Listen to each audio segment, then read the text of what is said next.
नमस्कार छात्रों, हिंदी गुरुकुल चैनल आपका हार्दिक स्वागत करता है। इस वीडियो में प्रस्तुत है कक्षा 10वीं हिंदी कोर्स ए का सीबीएसई का प्रतिदर्श प्रश्न पत्र यानी कि सीबीएसई का सैंपल पेपर जो सत्र 2020-21 के लिए है। इसी वीडियो में पहले प्रश्न पत्र है और उसके बाद अंक योजना यानी मार्किंग स्कीम यानी सीबीएसई आपसे क्या अपेक्षा करता है कि आप प्रश्नों के उत्तर किस प्रकार लिखें। तो इस वीडियो में मैं आपको सारा समझाने वाली हूं। आप शुरू से अंत तक बने रहिए और वीडियो को ध्यान से देखिए। आपको पता ही है समय 3 घंटे होता है, अधिकतम अंक 80 हैं और इस बार 50% आपका एमसीक्यू आएगा और 50% आपका सब्जेक्टिव आने वाला है। तो खंड अ जो है वो वस्तुपरक यानी एमसीक्यू क्वेश्चंस हैं और खंड ब जो सब्जेक्टिव है उसमें वर्णनात्मक प्रश्न हैं। और एमसीक्यू कुल 9 प्रश्न हैं और सब्जेक्टिव 8 प्रश्न हैं। प्रश्न नंबर 1 आपको पहला गद्यांश है जो अपठित है, ये 10 नंबर का है। इसमें देखिए आपको अपठित बोध जो है ये 10 नंबर के हैं। पहला प्रश्न है जिसमें तो आपको 2 गद्यांश दिए जा रहे हैं और आपको जो अच्छी तरह से आता है आप उसे हल करें। गद्यांश को पढ़ लीजिए और फिर आगे प्रश्न भी दिए हुए हैं, साथ साथ 4 विकल्प हैं। आप ये देखें 4 विकल्प हैं, 1 2 3 4, 4 में से एक सही है। आपको अगर इसको करने में आसानी हो तो आप पहले वाले को करें। अगर आपको ये इसमें से कोई प्रश्न में कंफ्यूजन है और आपको नहीं आ रहा है, कोई उत्तर समझ नहीं आ रहा है, तो दूसरा विकल्प जो दूसरा इसके साथ दिया गया है अथवा करके आप दूसरे गद्यांश को फिर हल करें। आप देखें उसमें भी आपको ऐसे ही प्रश्न दिए गए हैं, एक प्रश्न है फिर 4 विकल्प है, विकल्प दिए गए हैं 1 2 3 4 करके, है ना। और आपने उसमें से एक का चयन करना है, एक को छांटना है जो सही है। इस तरह से 5 प्रश्न हैं टोटल, है ना। तो एक एक नंबर का एक प्रश्न हो गया, तो 5 अंक का अपठित गद्यांश हो गया आपका। फिर प्रश्न नंबर 2 ये 5 अंक का है। अब आप इसमें देखें, इसमें आपको फिर 2 पद्यांश दिए गए हैं अपठित और काव्यांश है, फिर प्रश्न है 4 विकल्प हैं, एक सही है बाकी गलत होंगे, आपको सही का चयन करना है। तो आपसे मेरा ये अनुरोध है कि आप काव्यांश को पढ़ें, फिर प्रश्नों को पढ़ें और उत्तरों को पढ़ें। अगर आपको आ रहा है ये वाला पहले वाला विकल्प आपको सही लग रहा है तो आप उसे चुन लें, और अगर आपको पहला अपठित पद्यांश मुश्किल लगता है तो फिर आपको अथवा दिया गया है आप दूसरे को हल करें।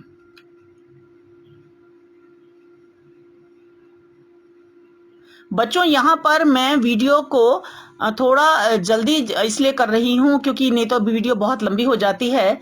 बच्चों अगर आपको इसको हल करना होगा तो आप इसको वीडियो को बीच बीच में रोक के तब आप इसे पढ़िए और इसके उत्तर दीजिए।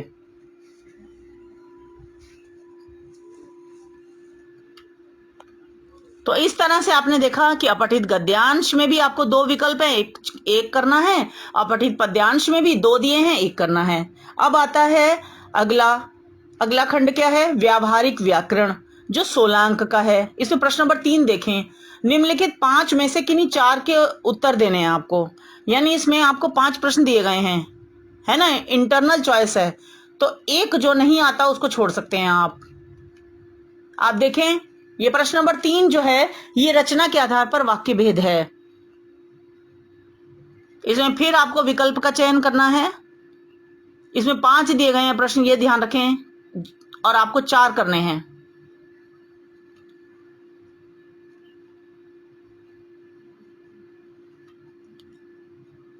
प्रश्न नंबर 4 फिर इसमें देखिए 5 दिए गए हैं, कोई 4 प्रश्नों के उत्तर देने हैं आपको। अब ये वाला जो प्रश्न है ये वाच्य पर आधारित है। इसमें देखिए इसमें भी आपको विकल्प चुनना है। प्रश्न नंबर 5 फिर इसमें निम्नलिखित 5 में से किन्हीं 4 प्रश्नों के उत्तर दीजिए। अब ये जो प्रश्न है आपका पद परिचय से संबंधित है। जो आपको नहीं आता है, जिसमें कंफ्यूजन हो, उसे आप छोड़ सकते हैं, इंटरनल चॉइस है। प्रश्न नंबर 3 4 5 में और आगे प्रश्न नंबर 6 देखें, उसमें भी इंटरनल चॉइस है। निम्नलिखित 5 में से कोई आपको 4 प्रश्नों के उत्तर लिखने हैं और ये जो प्रश्न है ये आपका रस से संबंधित है।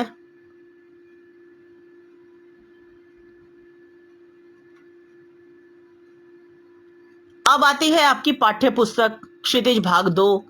इसमें आप देखें प्रश्न नंबर 7, निम्नलिखित गद्यांश को पढ़कर दिए गए प्रश्नों के उत्तरार्थ सबसे उचित विकल्प लिखिए। मतलब जो आपको विकल्प सबसे उचित लगता है आपको उसको टिक मार्क करना है इस पठित गद्यांश को पढ़कर। ये 5 नंबर का है, इसमें 5 प्रश्न है, एक एक नंबर का एक।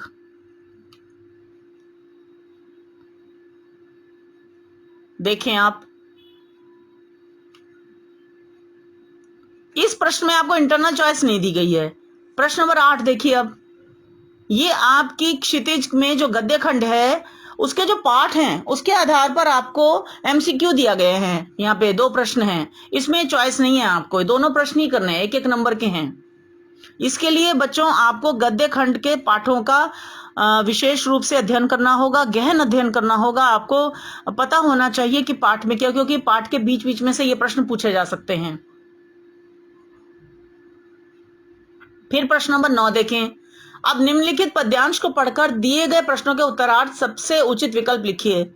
अब ये जो आपकी पुस्तक है क्षितिज भाग 2, उसमें जो काव्य खंड है उसमें कविताएं हैं। तो बच्चों काव्य खंड में तो कविताएं होती हैं ना, तो बेटा उसमें आपको पद्यांश दिया गया है और आपको फिर मल्टीपल चॉइस क्वेश्चंस हैं। यहाँ पर देखिए प्रश्न दिया है, 4 विकल्प हैं, 1 2 3 4, इसमें से आपको जो सही लगता है आपको वो करना है। और इस प्रश्न में भी इंटरनल चॉइस नहीं है, आपको सारे ही करने हैं। अब प्रश्न नंबर 10, इसमें फिर जैसे गद्यांश में जैसे गद्य पाठ के आधार पर प्रश्न पूछे गए हैं, अब यहाँ पर काव्य खंड जो है आपका क्षितिज में कविताओं के आधार पर यानी उसमें से प्रश्न पूछे गए हैं। तो बच्चों आपको सारी कविताएं पढ़नी है और अच्छी तरह से पढ़नी है। यहाँ देखिए एमसीक्यू हैं, 2 प्रश्न हैं, एक एक नंबर का 2 प्रश्न हैं, ये भी करने कंपल्सरी है, नो इंटरनल चॉइस। अब यहां से बच्चों आपका शुरू होता है वर्णनात्मक प्रश्न, यहां से है ना, ये यानी कि सब्जेक्टिव पार्ट। तो इसमें आपको प्रश्नोत्तर लिखने हैं, एमसीक्यू खत्म हो गया है ना। प्रश्न नंबर 11, निम्नलिखित प्रश्नों के उत्तर 25-30 शब्दों में लिखने हैं। इसमें आपको कोई इंटरनल चॉइस नहीं है बच्चों, सभी के उत्तर लिखने हैं और 2-2 नंबर के प्रश्न हैं, तो 4 हैं, तो टोटल 8 नंबर के ये हो गए। ये गद्य खंड पर आधारित है। प्रश्न नंबर 12, निम्नलिखित प्रश्नों के उत्तर 60-70 शब्दों में लिखने हैं। अब इनके उत्तर थोड़े बड़े लिखने हैं बच्चों। जो ऊपर वाला प्रश्न है प्रश्न नंबर 11, उसके आपने लघु उत्तर लिखने हैं, यानी कि छोटे 3-4 लाइनों के, और 60-70 शब्दों के हैं, तो ये तो बच्चों आपको 6-7 लाइनें तो लगभग लिखनी चाहिए, ठीक है। इसमें देखिए आपकी कविताएं हैं, कविताओं के आधार पर प्रश्न पूछे गए हैं बच्चों। तो इसमें भी आप ये देखिए 3 प्रश्न है, 2-2 नंबर का एक है, आपको लिखने हैं उत्तर इसके। प्रश्न नंबर 13 आप देखें, निम्नलिखित प्रश्नों में से किन्हीं 2 प्रश्नों के उत्तर लगभग 40-50 शब्दों में लिखने हैं। तो बच्चों इसके आप लगभग 4-5-6 पंक्तियां आप लिख सकते हैं, है ना, बहुत बड़ा उत्तर नहीं लिखना है। ये आपकी पुस्तक कृतिका भाग 2 से संबंधित है। इसमें आपको इंटरनल चॉइस दी गई है। इसमें आपको कोई 2 प्रश्न हल करने हैं और 3-3 नंबर का प्रश्न है और आपको 3 दिए जा रहे हैं। जो आपको अच्छे से आते हैं 2 वो करेंगे आप। इसमें भी आपको पाठों का अध्ययन करना है अच्छी तरह से। केवल आपको प्रश्नोत्तर ही याद नहीं करने जो पाठ के पीछे दिए होते हैं, आपको पाठों का भी गहन अध्ययन करना है, क्योंकि बीच बीच में से भी प्रश्न पूछे जाएंगे। अब आता है रचनात्मक लेखन। देखिए 20 नंबर का है। प्रश्न नंबर 14 पहले है, इसमें अनुच्छेद लिखना है। आपको इंटरनल चॉइस दी जाएगी, 3 दिए जाएंगे, उसमें से आपको कोई एक लिखना है। अक्सर बच्चे इसमें गलती करते हैं, जब आपको दिया जाता है ना ये अनुच्छेद लेखन, तो इसमें आप कई अनुच्छेद लिख देते हैं बच्चे। जो संकेत बिंदु होते हैं हर संकेत बिंदु से एक पैराग्राफ बना देते हैं। ऐसे नहीं करना है बेटा, आपने कोई एक विषय चुनना है और एक विषय के संकेत बिंदुओं को एक ही पैराग्राफ के अंदर लिख देना है बच्चों, और ये 5 अंक का है। अब है प्रश्न नंबर 15। अब इसमें देखें, इसमें पत्र लेखन है, एक औपचारिक पत्र है और एक अनौपचारिक है, कोई दोनों में से एक करिए जो आपको अच्छे से आता है। खासकर ध्यान रखिए, इसमें विषय वस्तु का अलग नंबर होते हैं, प्रारूप के होते हैं, आपने पत्र आरंभ कैसे किया, अंत कैसे किया, फॉर्मेलिटीज कैसे निभाई हैं, उन सब के अंक होते हैं, तो ध्यान रखिए। प्रश्न नंबर 16 विज्ञापन का है। 2 विज्ञापन है, कोई एक करिए, 5 अंक का। विज्ञापन में अक्सर बच्चे पूछते हैं कि कलर करने हैं कि नहीं करने हैं। बच्चों, आप कलर कर सकते हैं, लेकिन पेंसिल कलर कीजिए। ऐसे कलर गीले रंग नहीं करने हैं, रंगों में पानी के रंग ना भरें कि जिसे शैबी लुक दे या आपकी कॉपी फट जाए, ऐसा ना करें। हल्के पेंसिल कलर कर सकते हैं आप। आकर्षक बनाइए विज्ञापन को, सारी सूचना दे दीजिए जो आप समझते हैं कि सूचना होनी चाहिए। क्या चीज सोचकर आप विज्ञापन की ओर आकर्षित होते हैं, उसमें सारी जानकारी होनी चाहिए। स्कीम लगाइए, 2-4 पंक्तियों की कविता लिख दीजिए, ठीक है। संपर्क सूत्र लिखिए। प्रश्न नंबर 17 संदेश लेखन है। इसमें 2 दिए हैं, एक करिए, 5 अंक का, 30 से 40 शब्दों में लिखना है। बच्चों, आपका जितना भी सिलेबस है, मैंने बहुत सारी वीडियोस अपलोड कर दी हैं, मतलब लगभग सभी अपलोड हो चुके हैं। सारा सिलेबस आपका अपलोड हो चुका है। एमसीक्यू का भी कार्य चल रहा है। कुछ पार्ट अपलोड कर दिए गए हैं, कुछ और अपलोड कर दिए जाएंगे। सभी के लिंक्स आपको इस वीडियो के नीचे भी मिल जाएंगे। सभी के लिंक्स आप उन्हें क्लिक करके वे भी देख सकते हैं।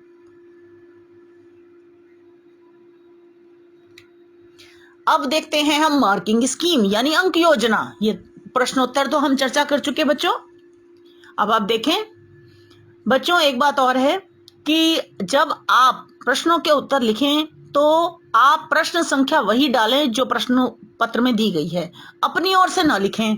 अगर वहां पर क खंड, जैसे प्रश्न नंबर 1 का मान लो क लिखा है, क ख ग, तो आप भी क ख ग ही लिखें। आप ABC मत लिख दें, या आप रोमन न्यूमरल्स में ना लिख दें। वहां हिंदू अरेबिक न्यूमरल्स में लिखा तो आपने रोमन न्यूमरल्स में लिखा, नहीं, ऐसे मत करिएगा। जैसे लिखा है बेटा वैसे ही लिखना है। अब यहाँ आप देखें, और बच्चों एक बात और कि मार्किंग जब एग्जामिनर चेक करता है बच्चों की कॉपियां, तो मार्किंग स्कीम भी CBSE प्रोवाइड करता है, लेकिन आपके उत्तर सही होने चाहिए। अगर यहाँ मार्किंग स्कीम में कोई प्रश्नों के उत्तर दिए गए हैं, लेकिन अगर आपका उत्तर भी सही है तो आपको अंक मिलते हैं, एग्जामिनर आपको भी अंक देते हैं, ठीक है। अब यहाँ देखिए प्रश्नों के उत्तर दिए गए हैं। पहले प्रश्न नंबर 1, उसके उत्तर। अगर आपने प्रश्न पत्र हल किया था पहले तो आप उसके उत्तर से अपना मिलान कर सकते हैं। यहां पर देखें, 2 में से 1 करना था आपको गद्यांश। फिर प्रश्न नंबर 2 पद्यांश का था, 2 में से 1 करना है आपको। प्रश्न नंबर 3 जो जहां से व्याकरण शुरू होती है, तो प्रश्न नंबर 3 वाक्य विचार से संबंधित था, रचना के आधार पर वाक्य भेद। उत्तर दिए गए हैं, देखें आप। इस तरह से प्रश्न नंबर 4 वाच्य से संबंधित था, इसमें से भी 5 में से 4 करने थे आपको, है ना। प्रश्न नंबर 5 आपका पद परिचय से संबंधित, इसमें भी 5 में से 4 करने हैं आपको। बच्चों ध्यान रखिएगा, एग्जाम में भी सारे मत करिएगा, जो आपको अच्छी तरह से आते हैं वही करिएगा, जो नहीं आते उस पर टाइम वेस्ट मत करिएगा, एक्स्ट्रा क्वेश्चन मत करिएगा बेटा। प्रश्न नंबर 6 रस से संबंधित है, 5 में से कोई 4 करने हैं। अब आपकी यहां से पुस्तक शुरू होती है क्षितिज भाग 2 प्रश्न नंबर 7 से, तो यहाँ पर आपको गद्यांश में से गद्यांश दिया जाएगा और प्रश्न दिए जाएंगे। यहाँ देखिए उत्तर दिए गए हैं। ऐसे ही प्रश्न नंबर 8, इसमें पाठों पर आधारित प्रश्न पूछे गए हैं, MCQ टाइप, 2 प्रश्न 1-1 नंबर के। प्रश्न नंबर 9 बच्चों आपके क्षितिज की जो पुस्तक है उसके काव्यखंड से संबंधित है, काव्यांश दिया गया है, प्रश्न दिए गए हैं, आपको उत्तर का चयन करना है, MCQ। प्रश्न नंबर 10 आपको कविताओं के आधार पर प्रश्न पूछे गए हैं, MCQ, उत्तर देने हैं। अब फिर सब्जेक्टिव प्रश्न, है ना, सब्जेक्टिव क्वेश्चंस। देखिए प्रश्न नंबर 11 आपके गद्य पाठों पर आधारित प्रश्न हैं, आपको उत्तर लिखने हैं। लगभग ये जो प्रश्न है 11, आपको 25-30 शब्दों में उत्तर देने हैं, बहुत बड़े उत्तर नहीं देने। देखिए यहाँ बताया भी गया है बच्चों, आप देख सकते हैं उत्तर कितने छोटे छोटे लिखे हुए हैं। प्रश्न नंबर 12 में पूरे पूरे वाक्य नहीं दिए गए हैं, संकेत दिए गए हैं बेटा, तो पूरा वाक्य आप खुद बना लेंगे, उस तरह से आपको उत्तर लिखने हैं। तो आप इनको जरूर देखिए बच्चों, मेरी आपको यही सलाह है, इनको जरूर देखिए, क्योंकि बच्चों को पता नहीं होता है कि कितना हमने विस्तार से उत्तर लिखना है, उस तरह से फिर नुकसान हो जाता है, नहीं तो आगे का प्रश्न पत्र बच्चों का छूट जाता है। फिर बच्चे कहते हैं कि पेपर लेंदी था, पेपर नहीं हो पाया। ऐसा नहीं होता बेटा, पेपर लेंदी नहीं होता। आप टाइम मैनेजमेंट सीखिए और इसको जरूर देखिए, इसका अभ्यास करिएगा। प्रश्न नंबर 13 फिर देखें, फिर ये कृतिका से संबंधित है। इसमें आपको कोई 3 प्रश्न दिए जाएंगे और 2 करने होंगे, ठीक है। प्रश्न नंबर 14 में देखिए आपको जो अनुच्छेद लिखना है, तो उसमें भी आपको जो है वो दिए जाते हैं कि आप किस हिसाब से आप लिखेंगे। तो उसमें ये बेटा होता है कि जो आपकी जो कंटेंट है, विषय वस्तु है, विषय वस्तु के होते हैं कुछ अंक भाषा के होते हैं, ये यहाँ पर छपा नहीं है बेटा, है ना। इस तरह से नंबर डिवाइड किए जाते हैं बेटा। लेकिन जब टीचर एग्जामिनर हम कॉपीज में देते हैं तो हम एक साथ ही दे देते हैं, अलग अलग इस तरह से नहीं। लेकिन हाँ, ये जरूर दिमाग में रखते हैं कि ये जो डिस्ट्रीब्यूशन सीबीएसई ने बताया है, हम उसको पूरी तरह से फॉलो करें, हम उसको फॉलो करते हैं। प्रश्न नंबर 15 पत्र का देखें, औपचारिकताओं के 1 नंबर, विषय वस्तु 3 अंक, भाषा 1 अंक। प्रश्न नंबर 16 फिर 2 में से कोई एक विज्ञापन करना है आपको, विषय वस्तु के 2 अंक, प्रस्तुति 2 अंक और भाषा 1 अंक। प्रश्न नंबर 17 जो आखिरी है, 2 में से कोई एक संदेश लिखना है आपको, और इसकी शब्द सीमा भी देखिए 100 से 120 शब्दों में है। रचनात्मक प्रस्तुति, आपने कितने क्रिएटिव हैं आपने किस तरह से प्रेजेंट किया इसको, 2 नंबर उसके हैं। और विषय वस्तु यानी कंटेंट कैसा लिखा है आपने, उसके 2 अंक है। भाषा लैंग्वेज कैसी है बेटा, उसके 1 अंक है। मुझे आशा है बच्चों कि आपको प्रश्न पत्र और अंक योजना जो मैंने आपको समझाई है समझ में आ गई होगी। इस वीडियो को लाइक करें, दोस्तों के साथ शेयर भी जरूर करें, और अगर आपने अभी तक ये चैनल सब्सक्राइब नहीं किया है तो तुरंत इसे सब्सक्राइब करें, क्योंकि सीबीएसई की अपडेट के साथ आपको हम भी अपडेट करते रहेंगे। और बेल आइकन को क्लिक करें ताकि हम जब भी वीडियो डालें आप तक उसका नोटिफिकेशन तुरंत पहुंच जाए। तो मिलते हैं अगली वीडियो में, और अपने पाठ्यक्रम के सभी वीडियोस देखने के लिए जो वीडियो आप देखना चाहते हैं, सभी के लिंक्स इस वीडियो के नीचे डिस्क्रिप्शन में दिए जा रहे हैं, उन्हें क्लिक करके देखना न भूलें। ओके, धन्यवाद बच्चों।